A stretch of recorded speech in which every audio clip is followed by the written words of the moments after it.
Oh, there you go. Yeah, it's on now. Good morning, everybody. Boy, that's loud. It's loud. Move that down a little bit. I have to find a happy medium. Either you hear me too loud or you hear my stomach growl. Either of the two. Get right in between. Good to have everybody out this morning. For those of you who don't know, my name's John. You're not going to get over that. I guarantee you I'm going to talk about that from now on. Formerly known as Ken. It's good to have everybody out this morning. We're going to be in 1 Corinthians chapter 1.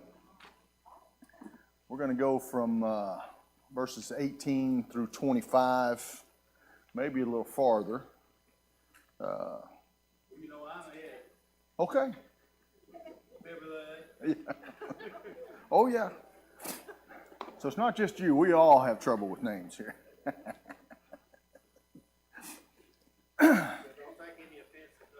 No, I tell you what, I take no offense. I found humor in it, as a matter of fact. So, For appreciation, everybody needs to bring him a can of green beans. or not. Either way, or not. Preferably or not, but that's okay. Yeah, that's exactly where it would go to. I'm just telling you we were living. And I appreciate it. I appreciate it. All righty. As we get into 1 Corinthians, we've talked a little bit about division and This week we're going to talk about the wisdom and power of God and the message of the cross. And before we get too far along in the lesson, we talk about the cross a lot. I think we miss the connotations in 1 Corinthians about just how deplorable the cross was. In our religious cultures throughout the world, it's used as an icon. We're used to seeing it. We got one. We got back here. We got them on the buildings. We got them, but they're not. We wear jewelry. My wife's got tons of them, but in the time that we're dealing with here in 1 Corinthians, that was not something that was celebrated. That's not something that was. Today it'd be like having a gas chamber or a guillotine or something, firing squad or something that we put up on, to be seen that we find deplorable. And, lethal injection, the way we in the United States have different punishments for the heinous crimes that are dubbed worthy of the death penalty. And as of, 10 years ago or so, there were still 33 states that used lethal injection, 8 that had the gas chamber, or 5 that had the gas chamber, and 8 that used the electric chair. And so for us to think that we would put an electric chair on the building just doesn't make any sense at all. And so that's where, as we talk about the cross, we as Christians find salvation at what happened at the cross. We find a relationship with God at what happened at the cross. But as we're talking about here in Corinthians, that would be something that would be despised and looked down upon and shocking, and for somebody to even talk about or speak about it. So that's just like a repulsion that the people had in the first century when you spoke about the cross. It wasn't hopeful. It wasn't joyful. It wasn't sanitary at all. It was deplorable, despicable. No one wanted to talk about it. It was shameful. You wouldn't proclaim the message of hope on a person who was executed by, in our time, lethal injection. You wouldn't put your hope in someone who was subject to the gas chamber or the electric chair. And so, as we look at this underlying understanding of the cross at that time, it was very cruel. Very cruel. And like I said, it's one of those things that's just whispers. You just whisper about that kind of thing. You don't talk about it. So for Paul to open up in 1 Corinthians 1 and verse 18, for the word of the cross is folly to those who are perishing, but to us who are being saved, it's the power of God. Okay? In this world that Paul was in at the time, public oration and polished speech and polished speakers and charismatic people, it was those that reigned supreme, those that would showcase their speaking abilities and their wisdom and their ideas and their philosophies and those sorts of things. That's kind of what we're dealing with. So this is where he's dividing the line here. The message of the cross is foolishness to those who are perishing, but it's the power of God to those who are being saved. And Paul talks about, as he's proving his point, he quotes Isaiah 29 and 14, and in that context, people do not desire to know God. God declared that people drew near with him with their lips, but their hearts were far from him. So God was going to destroy the wisdom of the wise, thwart the discernment of the discerning, And the message of the cross is nothing other than God's way of doing what he promised he would do. Okay? It's just fulfilling a promise. And so God's cross, God through the cross, God is just destroying man's understanding, man's pretensions, man's strength and wisdom and the sort of things that are glorified in man. And so this kind of as you go through the entirety of Scripture, this is one of the points. God will destroy everything that humans like to depend upon, everything humans like to depend upon for strength and wisdom, so that they have to depend on God for salvation. Okay? Our dependence on God is paramount to our relationship with God. Okay? The wisdom of the world is a set of values and norms which divide persons of higher status and lower status into separate groups. Wisdom which prefers dissension to unity, superiority to cooperation. Okay? That's the world we live in. That's where we separate. Okay? And even in Plato's works, the Athenian sets forth principles by which societies should rule themselves. Okay? These views include the well-born have a title to rule over the worse-born. The stronger should rule the weaker. It's for the ignorant to follow and for the wise to take over the lead and to rule. Okay? That sounds real familiar in the way humankind works, except that that's exactly opposite of what God talks about. Because human wisdom is... It's impossible for humans to know God through and on the basis of their own wisdom. Okay? It's impossible for that to happen. And we're going to read a lot about, no, not a lot about that. We're going to talk a little bit about that. So, we have to depend on God for salvation, but we're so self-centered, so self-glorifying, we think we can outsmart God. Think about that. Okay? Think about the world. Think about yourself at one point. Okay?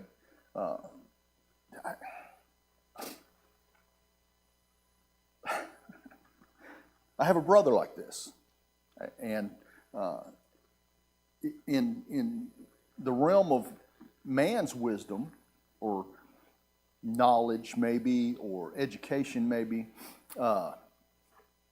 he's always the smartest guy in the room. Okay, he got his master's degree in engineering physics, which means absolutely nothing to me. He's just Donald to me. He's just Donald. You know, but that's how he approaches his lifestyle. That's how he approaches others. That's how he approaches his family. Me, because he feels superior in that realm. Go ahead, Brian. No, and that's right.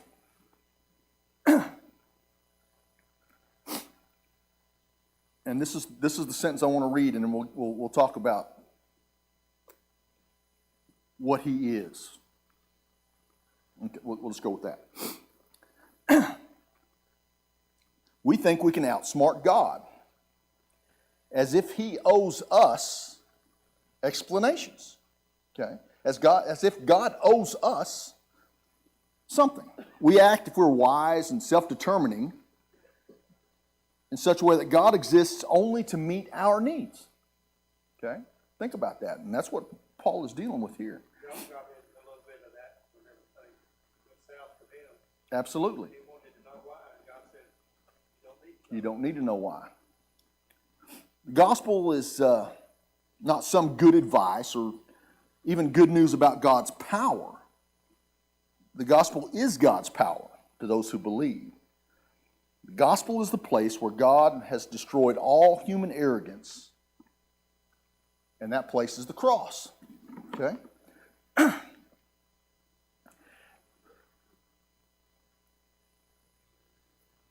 And as we look at that, arrogance is a huge problem. Okay? Self-centeredness is a huge problem. It's a huge problem in the church. It's a huge problem in our society. It can be a huge problem personally. But we have that example in the scriptures where we're told that wisdom doesn't matter. Okay, that wisdom and that arrogance is something that, as we're talking about divisions and stuff within the church of Corinth, that could possibly be part of the issue. And I didn't read anybody that said yes, that is, but as we read into it, you'll see that some of the division was based on that. So Paul asks these three questions. Where's the one who is wise? Now, when Paul's talking about wisdom, he's not talking about the wisdom like of the Proverbs. He's talking about man's wisdom, or the wisdom that man thinks they have. Wisdom that's meant to be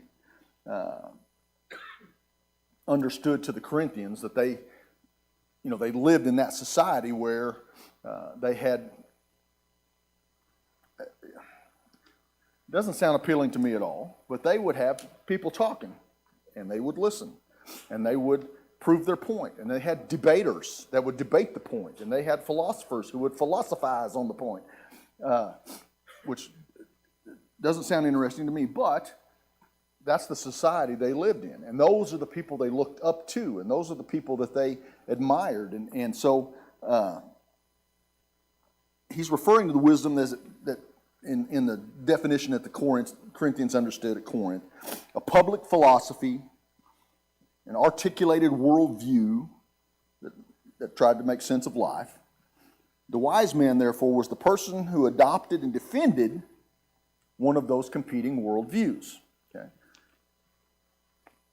They accepted that worldview, we'll say evolution, and they defended that worldview. And that was the point.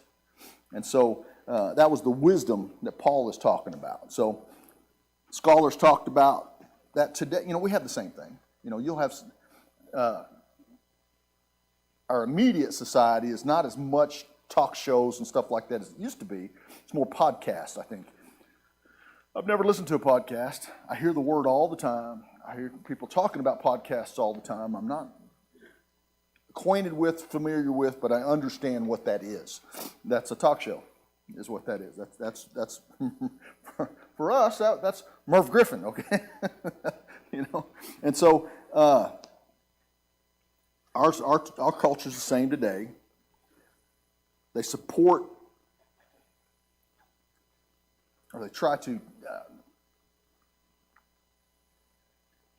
show that they're wise by supporting a particular and arguing for a particular worldview, okay? They claim to make sense out of life, death, and the universe. To the Greeks, if you could explain life, then you were in control of it. The same is true today. So which wise men discerned God's plan of redemption? Who figured out that the cross was the means of salvation? And the answer to that is not them. Where's the scribe? Where's the academics? Paul's addressing the person who is an expert in the law, the theologians, the scriptural experts, those that are involved in ethics. None of them grasped the cross. Okay. Where's the debater? Even the best public philosophers and trained rhetorical speakers, they didn't figure out the cross. No matter how brilliant they spoke, their oratory performance none of them came to understand the cross by their own abilities. That's the point. Everything the world values is brought to nothing before the cross. Okay? We don't place our hope on anything the world has to offer. We place our hope on the cross. And that sounds ridiculous to the world. Okay?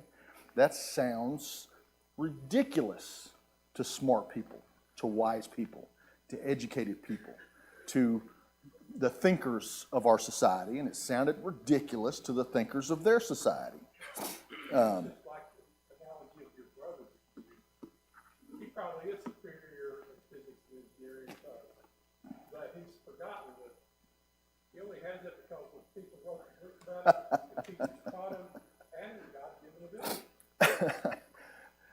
Yeah, I'll let you talk to my brother about that. We have had those discussions. No matter how brilliant that is, everything is brought to nothing before the cross. God made the wisdom of the world and all that it deems valuable to be foolish. Okay? And that was God's plan. All that the world deems valuable, foolish. God made the wisdom of the world foolish in that worldly ways do not bring the knowledge of God, nor draw one closer to God. Think about that truth for a moment. Everything that the world teaches as spirituality or drawing oneself closer to the divine, that's false. Nothing in the wisdom of the world brings you closer to God. More worldly wisdom doesn't bring you closer to God. Choosing a particular worldview or philosophy doesn't draw you closer to God. Creating spirituality, and that's big in our world, by emphasizing your health, saving the planet, being tolerant, or whatever motto you choose. No spirituality. It doesn't bring one closer to the knowledge of God. So that begs us to consider how idolatrous the world's wisdom is. Okay? And even in verse 22, this is by God's design. This was the wisdom of God to do this. It pleased God to do this. God chose to save those who by His grace abandon themselves to Him, trust in Him, rely on Him, and not their own wisdom, understanding, or strength. God must be their center, their rock, their help, their anchor, their confidence. All that sounds familiar to a Christian's mind. In the person of God that we studied last year, you know, the person of God and knowing God. Knowing Him as our center, our rock, our help, our anchor, our confidence. And not something outside of what we find in the Scriptures. Okay? Because all we have, all we need is there. And so, as we go into verse 22, Paul divides the perishing groups into two specific groups. The Jews, for what they demand, and the Greeks for what they seek. And both these groups represent what every human does today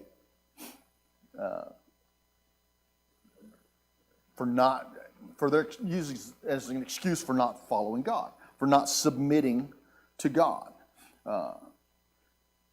Humility is not high on our list of traits that we like to embody, especially in the world. So the Jews, they demanded signs. Okay, they demanded signs a lot. They demanded Jesus to perform a sign for them, all through Matthew and John. So why was Jesus condemning them for doing this? And if you go back to John, we note that the people weren't asking for a display of God's power. Okay? They weren't asking for a display of God's power.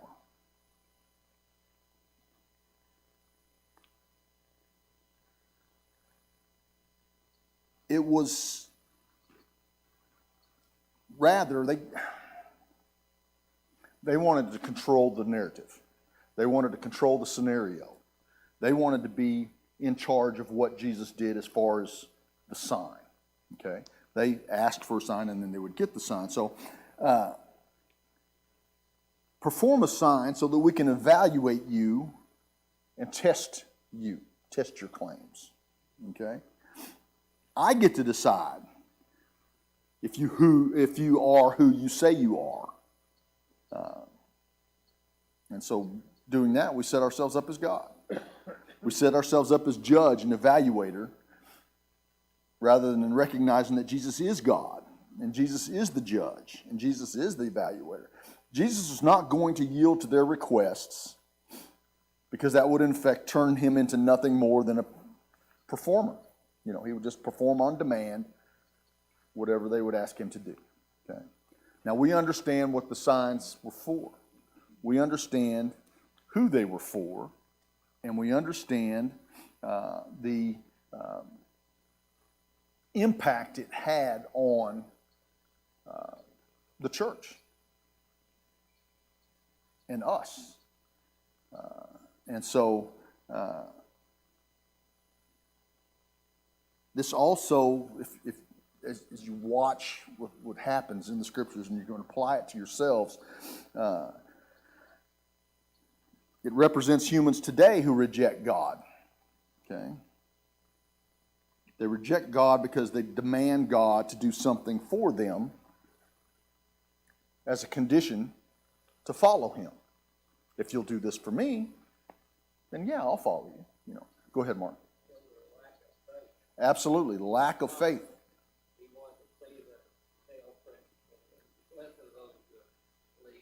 And not seen. That's exactly right. So,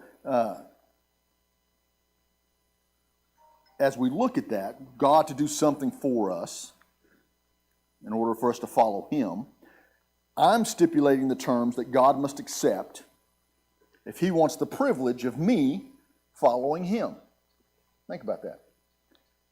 I'm stipulating the terms. God must accept those terms if he wants the privilege of me following him. That just sounds so arrogant to even say out loud. God must heal my wife or child. God must fix my marriage. God must do something for me so that I'll follow him. As if we're the gods and he must do what we would have him do.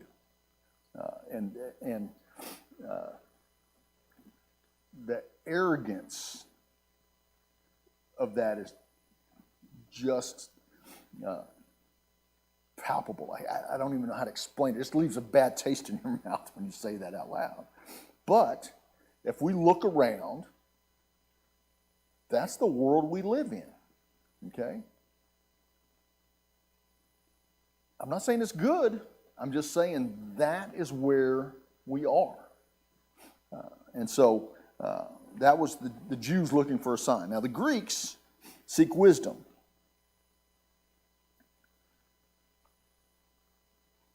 They don't create conditions that God has to meet. They create structures of thought so as to maintain their delusion to be able to explain life in the universe.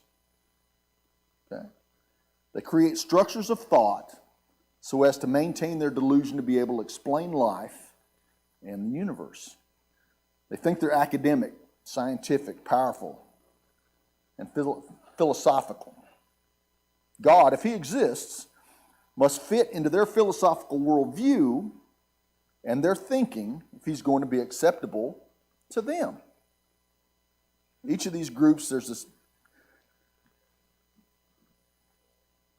almost an aura of self-centeredness, of just, like Mark said, lack of faith, lack of it just dishonors the creation and the creator when you read it out loud. And so, both cases, the individual says that I have the right to approve God. Okay? I'll determine if God is right for me and if he fits my view of life and my expectations. Think about that. You know it's true. It sounds terrible to say, and I don't like saying it out loud, but you know it's true. It's true today, and it was true in 1 Corinthians and the individuals he was dealing with. It's strange how much mankind doesn't change that much. Humility is swept under the rug, and self-centeredness, and it's just terrible. So what does Paul do? He preaches Christ crucified. And that's a problem for both of these groups of people. The message of the cross is a stumbling block to the Jews and foolishness to the Gentiles.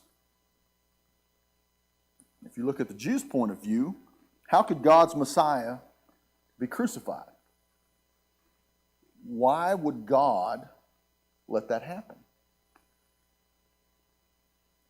Jesus didn't fit their conditions. He didn't fit their expectations. He didn't fit their mold of a Messiah. He just didn't fit. And so,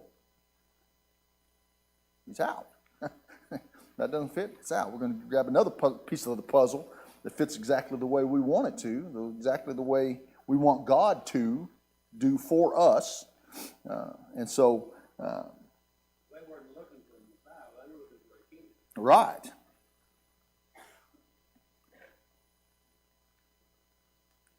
For the Gentiles, how could a Savior be a crucified hero? Remember, we talked about the cross.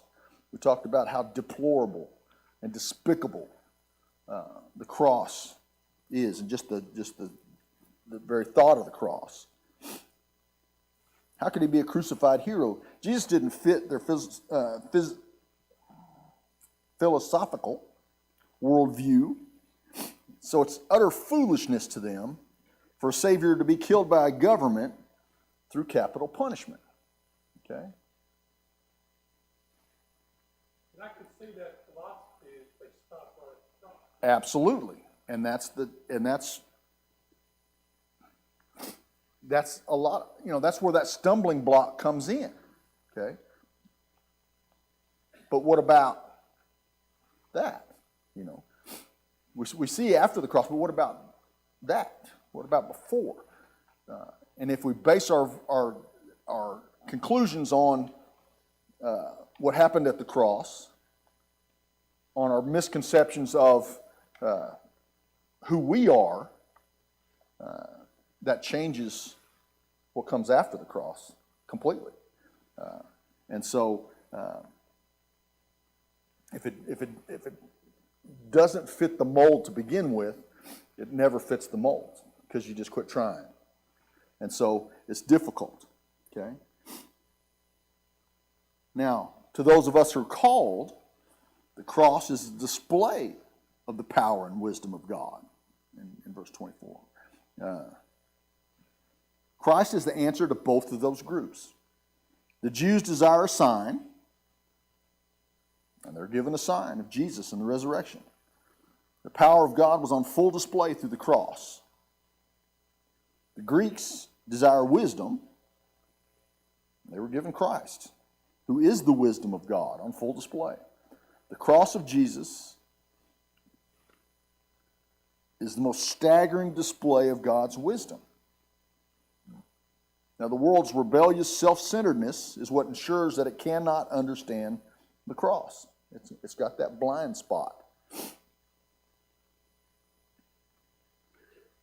So what the world dismisses as foolishness, God proves to be greater than human wisdom. What the world writes off as hopeless weakness, God proves is stronger than any human strength.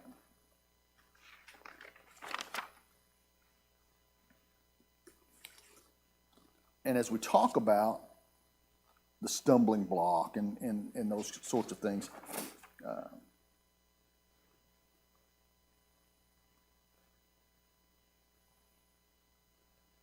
Wisdom isn't bad, isn't a bad thing. Knowledge, understanding isn't a bad thing. But it can be a stumbling block when you try to explain God from man's wisdom. Paul doesn't have a problem with Christians possessing wisdom as long as that definition of wisdom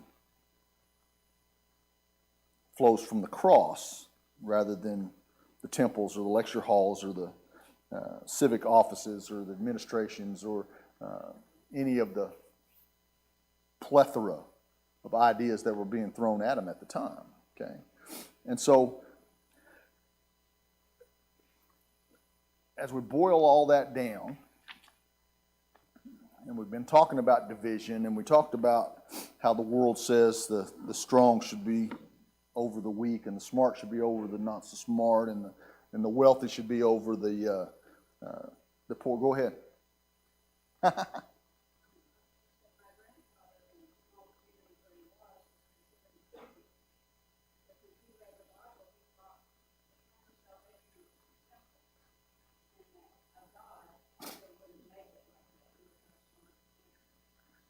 Right. Yes, she said her grandfather always thought that God would have a smarter plan. Okay, the creator of everything would have a smarter plan than sending his son to the cross, and that.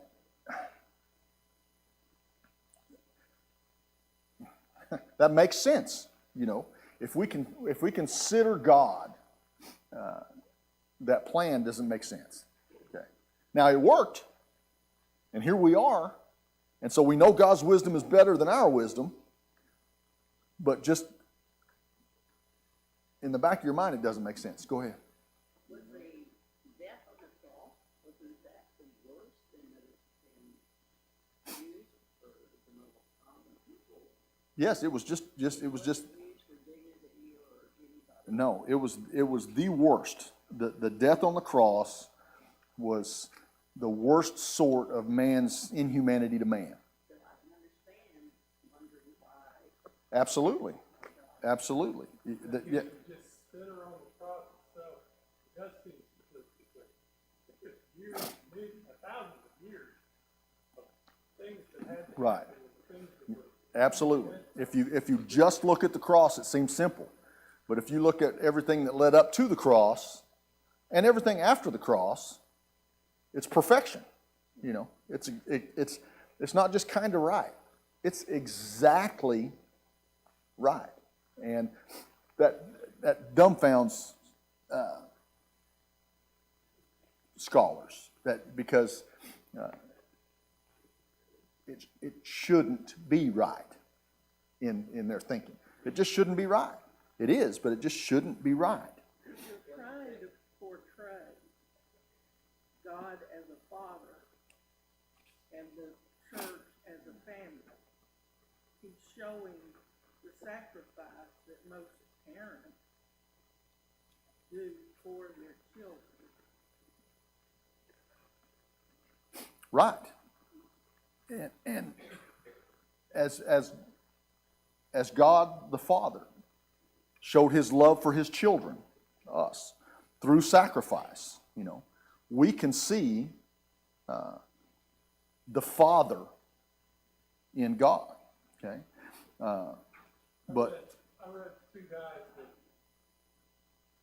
that much study try to prove Christ with his regular human, and they both said that the literature they found after he was risen, the excitement of the people that wrote it, that I just couldn't get around the fact that those people were so desperate after the crucifixion, were so happy and so excited because of the resurrection, that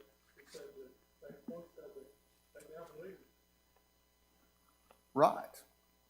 And that happened to all of us. You know, at some point we put aside what we thought and accepted what was, and we're the better for it. Okay? I don't know that any of us, before obeying the gospel, we all had questions, right? You know, you have questions. There's some things you don't understand. There's some things that you don't feel like you'll ever understand, but you do. Okay? And back to the separations in the divisions in the church at Corinth. Depending on what side of the aisle you're on, those divisions, if you think about it, we have today, but we use them different. Okay? The rich and the poor will always exist. Okay? In the world's philosophy, the rich are better than the poor. Okay? In God's philosophy, in the church, the rich share with the poor. The rich help the poor. The strong are there for the weak, to help the weak, to lift up the weak. Okay? Those with wisdom are there to train those that don't have wisdom. Not to lord it over them, but to share what God has blessed them with their brethren. Okay? So all of those things that we found that were divisive and kept those from the cross, those are the same exact things that make the church work. Go ahead, Brian. Well, if you look at the image of the cross, and you compare that to other forms of execution at the time, you see the wisdom of using that compared to hanging somebody or beheading somebody or hanging somebody.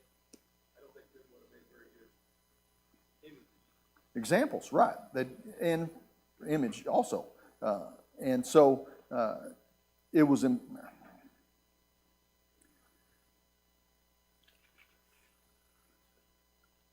back in Isaiah when it talks about the death, it was a despicable thing.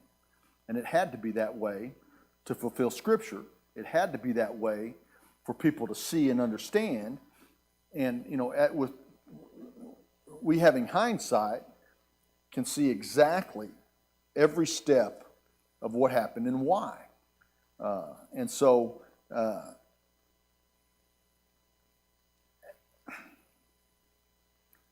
the Jews demanded his crucifixion to prove that he was not from God. That was their plan. right. They were using worldly wisdom to prove something they couldn't prove. And God used godly wisdom. Because they had the chance to turn and not have him crucified, they demanded it. They made that choice. That's exactly right. So as we talk about the division, how can the Corinthians or us, how can we be of the same mind in judgment and no longer fight with each other? We'll only be united when we abandon our worldview, abandon our personal wisdom and strength, and be fully dependent on God. And we talked about that earlier, you know, taking away everything of the world so you're dependent on God. Divisions exist, fighting continues when we make ourselves God and think that we call the shots. It's not our way. It's not what's good for us. It's not God doing what we think He should do or what we think others should do for us. Preaching the cross is the ultimate picture of preaching submission. Submission to God, submission to one another.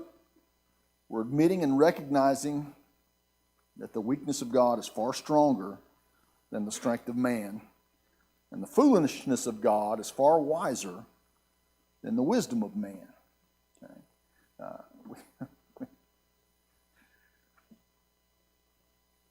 We have to find it in ourselves to bring ourselves down a notch, I think. Go ahead, down, sorry. The Jews wanted the Romans to crucify him. Therefore, before they destroy the Jews, they would be held blameless. Right. They're passing the buck. Okay. And, you know,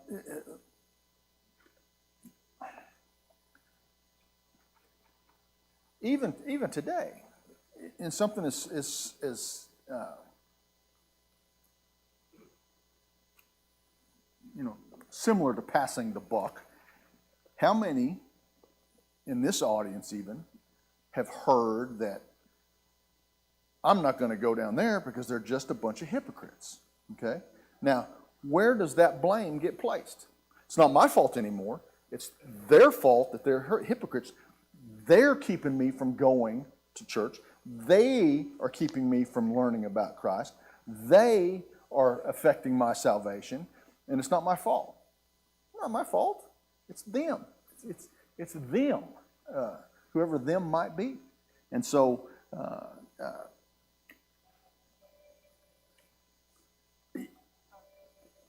my dad always said, if you're looking for an excuse, you'll find one. Okay? If you're looking for an excuse, you'll find one. Let's just be a people that's not looking for an excuse. We're just looking to love one another. We're looking to be humble before one another. We're looking to help and cherish one another as we look to the cross as our symbol, I guess, of salvation and God's love for us. And is Keith going to be back next week? Maybe. I'm gonna stick. Knowing of God is not the same thing as following God. Oh, absolutely. Jim said knowing God is not the same thing as following God. And your definition of knowing God can differ greatly from someone else's definition of knowing. Knew who God was. Right. They knew who God was. They knew of God. They didn't know God. And so we should be a people that know God. So. As a hypocrite keeping you from going to church, then he's closer to God than you are. All right. Thank you for your time and your comments. I'll talk to Keith and see if he wants to go next week, or I may do one. There's kind of a section that leaks over into chapter 2, so you may have to